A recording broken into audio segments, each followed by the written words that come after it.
JVM을 하려고 했는데 JVM이 상당히 내용이 많아가지고 그중에 딱 한 부분이 가비지 컬렉션으로 틀었습니다.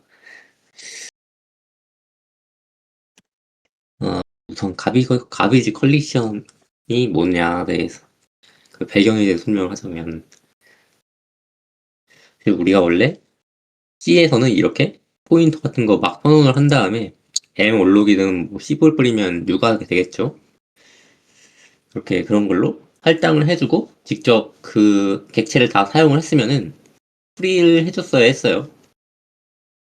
근데 이런 거의 문제점이 개발자가 수동으로 하다 보니까 이런 거를 이제 뿌리를 안 한다던가, 아니 뭐 두 번을 뿌리를 한다던가, 그런 실수가 발생해가지고, 뭐 대표적으로 땡글링 포인터가 있지, 이렇게 원래 이렇게 참조를 하고 있다가 이렇게 꺾이는 포인터가 땡글링 되는 그런 문제점이 있었어요. 그리고 포인터 자체가 그냥 어렵기도 하고, 이제 자바 같은 이런 몇몇 언어들은 이런 그냥 생성만 있고 직접 개발자가 해제하지 않고 이제 가비지 컬렉션이라는 시스템이 따로 있어가지고 이제 이 메모리들을 직접 해제하지 않고 자동으로 해주는 거죠. 그래서 GC가 그래서 도대체 뭐냐? 이 필요 없는 객체들을 해제하는 거를 이제 GC라고 해요. 가비지 컬렉션이라고 줄여서 GC라고 합니다. 이제부터는.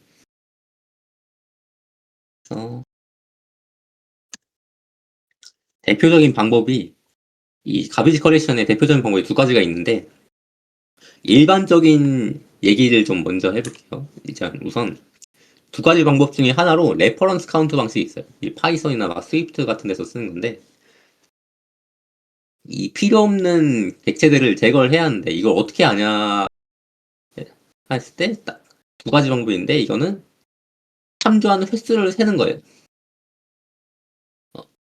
각 객체들이 이게 이 앞에다가 나를 참조하는 횟수를 이렇게 적는 거예요. 얘는 한 명이 참조했으니까 1 쓰고, 얘는 얘가 참조하고 얘도 참조하고 있으니까 2라고 쓰고, 그런 식으로 어, 참조하는 횟수를 써가지고 만약에 어, 얘가 끊어져가지고 0이 돼버렸다. 그러면은 얘는 사라져도 되는 거죠.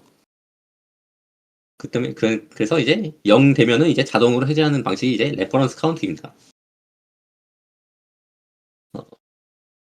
장점은 이제 0이 되면 해제가 되니까 이 메모리가 점진적으로 계속 늘어나겠죠. 이제 뒤에서 살펴볼 이 마크 앤 스윕에 비해서 이렇게 한꺼번에 와장창창 그렇게 해제가 되는 일이 없다 보니까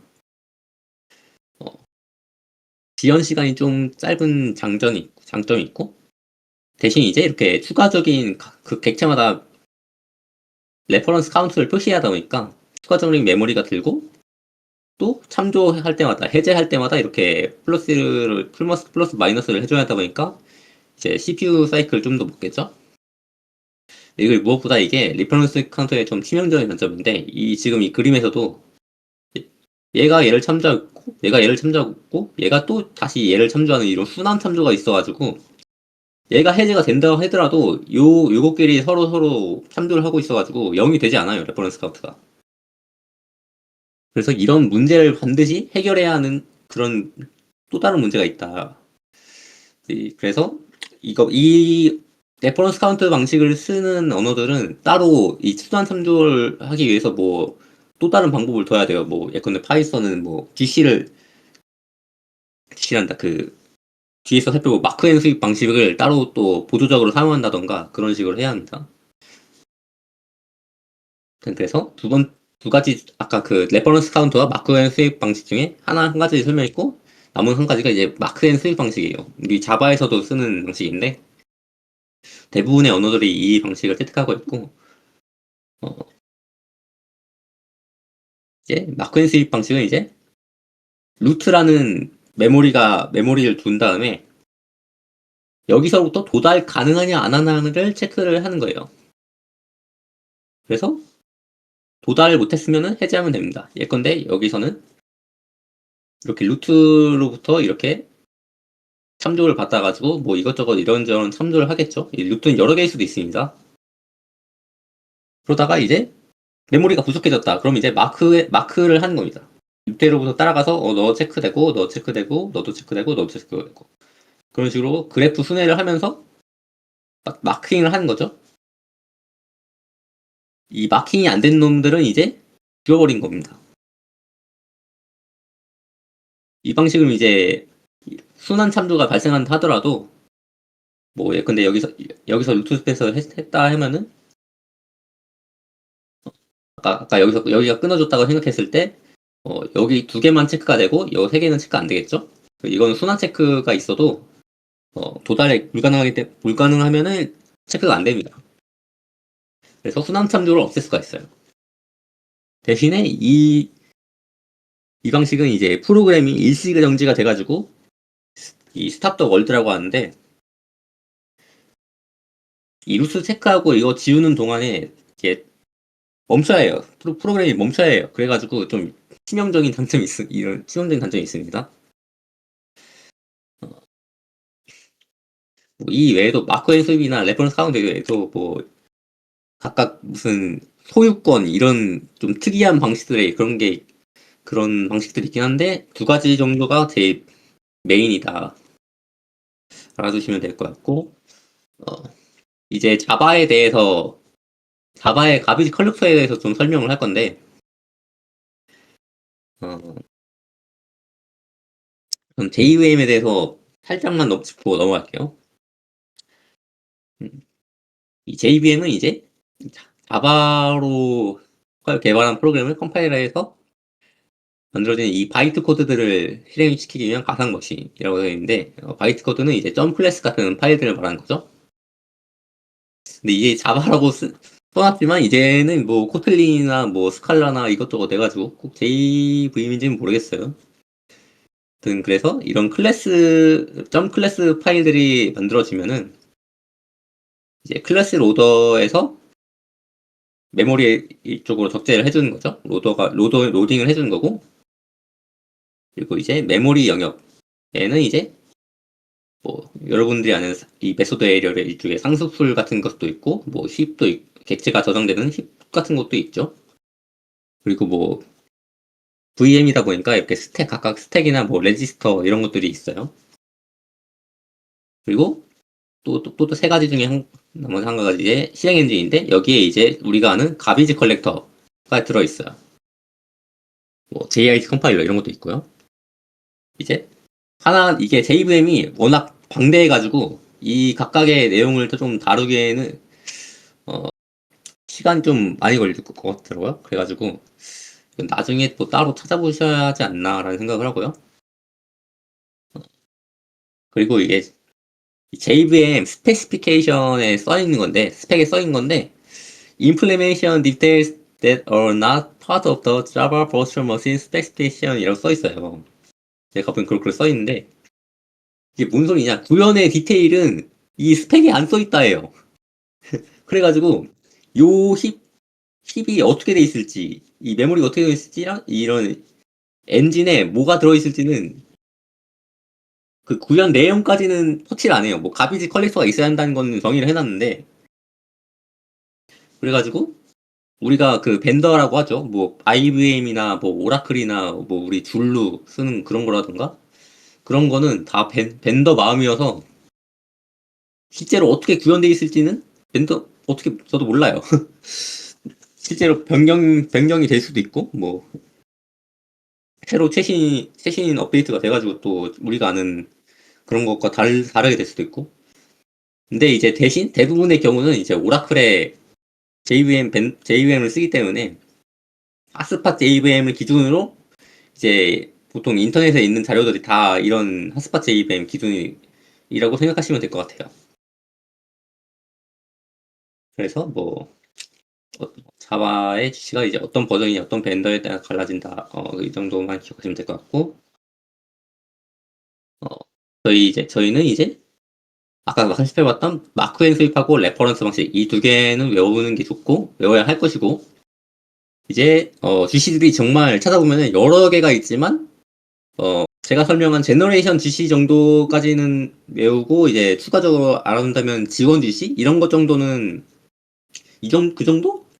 네, 최근에 뭘 쓰냐 딱 하나 정도만 외워두시면 될 것 같아요. 워낙 많아가지고. 그래서 이제 제너레이션 GC가 뭐냐? 이제 경험적으로 객체는 이제 금방 가비지가 된다는 가설을 세우는 거예요. 그래서 어차피 만들어봤자 금방금방 사라지니까 이게 나이라는 개념을 도입해가지고 오래된 객체는 그냥 내가 GC할 때 대상으로 굳이 안 해서 삼아도 되겠는데? 라는 생각을 하는 거죠. 이쪽에서만 GC를 하면은 이제 좀 빨라지지 않을까? 그런 생각을 하는 거고. 그래서 이제 힙을 이제 두 가지 제너레이션이라는 두 가지 세대로 구분을 하는데, 이게 하나의 힙입니다. 하나의 힙.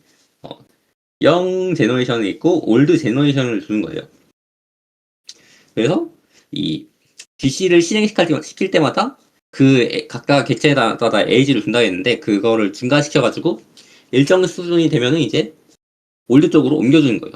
프로모션이라고 하거든요. 네, 좀 자세히 살펴보면은